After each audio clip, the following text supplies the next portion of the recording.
ஆனா தமிழ் இண்டஸ்ட்ரியில தான் நிறைய இந்த மாதிரி ப்ராப்ளம் இருக்குன்னு சொல்றாங்க.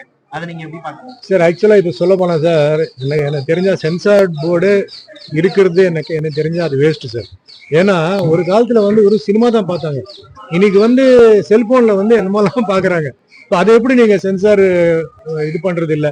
அதே மாதிரி வெப் சீரிஸ் காட்டுறாங்க, அதுலயும் செக்ஸ் வயலன்ஸ் இருக்கு. ஸோ அதுக்கு சென்சார் இல்லை. ஸோ அதுக்கெல்லாம் இல்லாத இருக்கும்போது எதுக்கு நீங்க சென்சாரை வைக்கிறீங்க?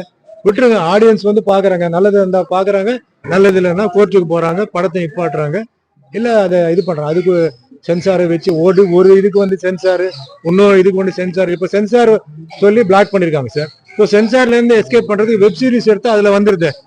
ஸோ அதுல அர்த்தமே இல்லை. எனக்கு கேட்டா இப்போ சென்சார்ன்றது அது நாட் நெசசரி. பண்ணா எல்லாத்துக்கும் வைங்க, எல்லாத்துக்கும் செல்போன் கண்ட்ரோல் பண்ணுங்க, வெப் சீரிஸ் கண்ட்ரோல் பண்ணுங்க, எல்லாத்துக்கும் வைங்க. ஒண்ணுக்கு வச்சு ஒண்ணுக்கு வைக்கலாம், அது என்ன நியாயம்?